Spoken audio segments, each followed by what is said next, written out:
Salut mes soldats et bienvenue sur Strong and Fit by Antoine. Aouh!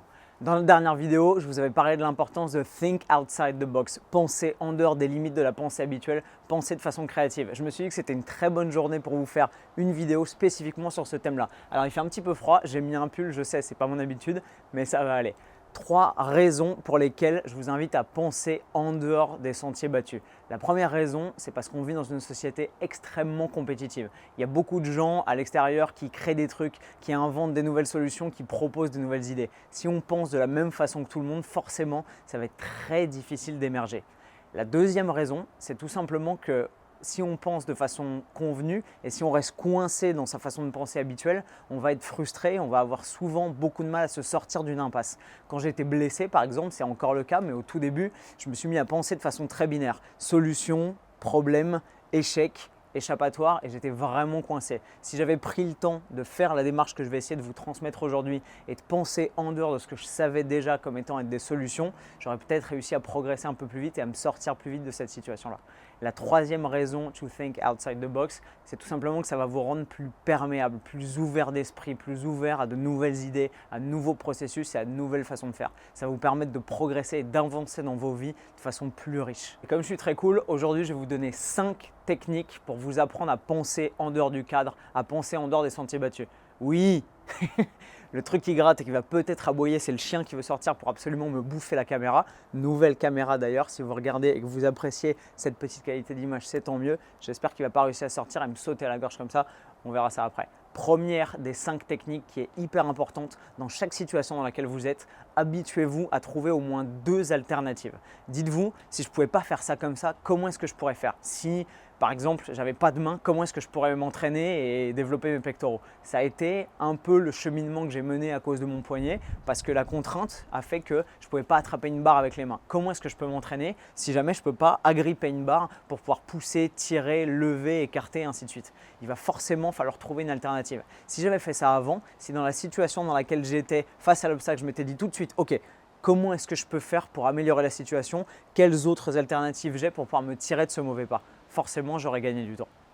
La deuxième technique, c'est d'écouter les autres. Sortir du cadre de référence de la pensée, c'est aussi sortir de soi-même. En écoutant les autres, on va forcément être imprégné par une nouvelle façon de faire, déjà des mots différents, des expressions différentes, et on va être imprégné par la technique et la façon d'avancer des autres. Ce n'est pas forcément la meilleure, mais au moins elle est différente et ça va nous ouvrir vers quelque chose de plus riche et de différent. Ça va enrichir notre pensée et notre façon de faire via le recul critique que ça va nous permettre d'apporter à notre démarche. Je pense que la plupart des mecs qui réussissent et qui sont vraiment créatifs dans tous les domaines sont ceux qui arrivent à observer les autres et à s'enrichir des façons de faire des autres. Si vous regardez par exemple le Kung Fu est connu depuis des milliers d'années pour s'inspirer par exemple des modes de déplacement et des modes de locomotion des animaux. On a le style du singe, on a le style de l'ours, on a plein de trucs comme ça qui sont très créatifs et qui ont apporté des nouvelles solutions au répertoire gestuel humain par exemple. Si vous voulez vous entraîner les épaules et que vous faites toujours les mêmes exercices, peut-être que ce sera très intéressant d'aller voir et de poser vos yeux sur la façon dont les autres s'entraînent. Voir que tel mec fait plutôt ses élévations latérales comme ça, en gardant les épaules enroulées vers l'intérieur, en mettant une grosse emphase sur le deltoïde postérieur. Bref, à chaque fois que vous allez observer quelqu'un d'autre faire la même chose que vous de façon différente, vous allez forcément vous enrichir. La troisième technique, mes soldats, c'est de croiser les champs d'action et de regarder un peu ce qui se fait ailleurs. Si je suis dans le monde de la musculation, ça va être très intéressant d'aller voir pour développer mon entreprise, par exemple, ce qui se fait dans le monde du business, dans le monde de la finance, dans le monde des affaires, dans le monde de la littérature, dans le monde du journalisme. Bref, aller chercher des idées dans d'autres champs d'activité. Tout simplement parce que chaque milieu professionnel a sa façon de faire, a son esprit, a son formatage. Les plombiers ont tendance à penser comme des plombiers, les journalistes ont tendance à penser comme des journalistes, les coachs sportifs ont tendance à penser comme des coachs sportifs. Si vous voulez amener dans le game quelque chose de différent, il faut vous imprégner de ce que les autres font et surtout de la manière dont les autres arrivent à faire des choses un peu différentes. Je pense que la richesse de mon profil, c'est d'être passé à la fois par l'armée, par une école de journalisme, par un master de communication, avoir été manager dans une boutique de prêt-à-porter, avoir été coach ensuite. Bref, j'ai plein de casquettes différentes qui me permettent d'avoir une diversité d'outils qui est super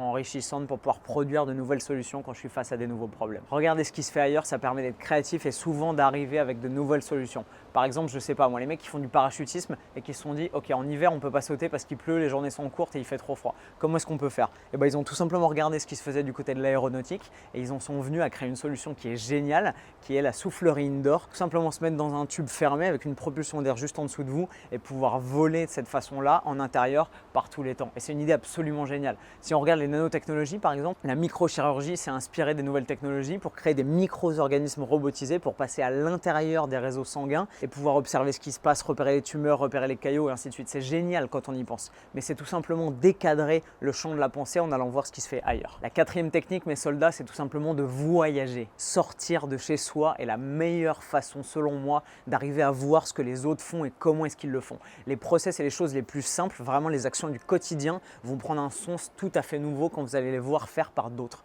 Par exemple, vous allez, je sais pas, vous n'êtes jamais sorti d'Europe ou vous n'êtes jamais sorti de Paris et vous allez aux Émirats Arabes Unis. Vous faites une escale à Dubaï et vous débarquez à l'aéroport et dans les toilettes, vous n'avez pas de PQ et vous avez une espèce de mini douchette. Franchement, je peux vous dire que même pour une chose aussi simple que faire ses besoins, le process qui est totalement différent d'une autre, il va vous dire ok, normalement c'est pas comme ça qu'on fait ça, mais normalement vous allez pouvoir le remettre en question. Vous allez vous dire waouh, il y a des mecs qui font ces choses toutes bêtes de façon très différente et finalement c'est différent, mais est-ce que c'est pas plus mal? Voilà, et ça va vous ouvrir le champ des possibles. Je pense que ça nous aide à relativiser notre façon de penser et ça nous aide à sortir de ce que j'ai envie d'appeler l'absolutisme du quotidien, c'est-à-dire on fait comme ça parce que c'est comme ça que ça doit être fait et parce qu'on a toujours fait comme ça.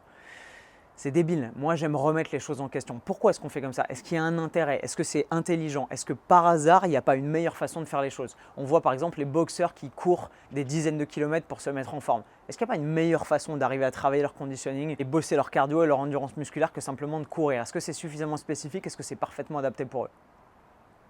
Les mecs qui sont créatifs trouvent des solutions différentes et parfois elles sont meilleures. Et la cinquième et dernière solution, mes soldats, c'est tout simplement à chaque problème qui vous fait face, prendre 10 minutes, simplement 10 minutes pour remettre en question l'impossible. À chaque fois que vous êtes face à une solution qui paraît impossible, dites-vous, ok, est-ce que c'est vraiment impossible? Est-ce qu'il n'y a pas des solutions? Au lieu d'accepter les choses comme des faits et de vous dire ouais, ok, c'est impossible. Remettez les choses en question. Mes cours de philo sont un petit peu loin, mais il me semble que c'est un peu le principe du doute cartésien. Remettre en doute chaque évidence avant de l'accepter comme un fait. Il y a 200 ans, on disait ouais, l'homme est incapable de voler. Au début du XXe siècle, il y a des mecs qui se sont dit putain, si on se met dans un avion et qu'on se jette d'une colline avec le bon plan de sustentation, peut-être qu'on va arriver à voler. 20 ans plus tard, il y a des mecs qui se sont dit si on se balance d'un point haut avec un parachute dans le dos, peut-être qu'on va arriver à voler. Et aujourd'hui, on fait des trucs absolument hallucinants. Donc si vous voulez arriver à pouvoir vous libérer du diktat de la pensée unique et penser de façon créative, remettez en question l'impossible, remettez en question les frontières, les barrières, les obstacles. Quand je me suis pété le tendon et que mon chirurgien m'a dit bon là il va falloir limiter vos activités et tout de suite j'ai pensé ok, obstacle, les biceps c'est mort, les triceps c'est mort, les épaules c'est mort, le développé couché c'est mort, les tractions c'est mort, la boxe c'est mort. Si au lieu de penser comme ça, si au lieu d'accepter l'apparente évidence, je m'étais dit ok, quelles sont les solutions qui s'offrent à moi? Je ne peux pas faire ça comme ça? Varianter, changer le cadre. Qu'est-ce que je peux faire? Qu'est-ce que je peux faire avec ce que j'ai entre les mains? Quels sont les outils qui me restent? Comment est-ce que je peux arriver au même résultat avec une méthode différente? Si j'avais pensé comme ça, j'en serais pas là aujourd'hui et j'aurais progressé de façon beaucoup plus importante. C'est la même chose dans votre business, c'est la même chose dans l'éducation de vos enfants, c'est la même chose dans tous les processus qui vous permettent d'atteindre les objectifs que vous fixez dans la vie. Pensez de façon différente, sortez des sentiers battus et créez enfin la dynamique de vie qui vous correspond et qui vous permettra d'atteindre vos objectifs avec votre façon de faire qui est unique et qui vous appartient. Voilà mes soldats, j'espère que cette vidéo vous a plu. Le cadre est plutôt cool. Aujourd'hui, même au mois de novembre, il fait beau. J'espère que vous appréciez la petite caméra que je viens juste de me payer. Je suis monté un petit peu en gamme. Je pense que je vous ferai certainement une vidéo sur mes outils et mon matériel pour pouvoir filmer dans pas très longtemps. Mais voilà, j'espère que la qualité d'image est au rendez-vous. Ça va me permettre de vous fournir des meilleures vidéos, de peaufiner un peu la qualité de mon contenu. Bref, tout le monde est content. Dis bonjour. J'espère que vous êtes avec moi parce qu'on est reparti très fort, l'hiver arrive mais on ne va pas se laisser abattre, on est ici tous ensemble pour se battre et devenir meilleurs, progresser tous dans la même direction. Si vous avez aimé cette vidéo, comme d'habitude un pouce bleu juste en dessous, là, pour m'encourager dans ma démarche et je vous dis à très vite sur Strong and Fit by Antoine pour de nouvelles aventures plus fort et plus fit. Bam.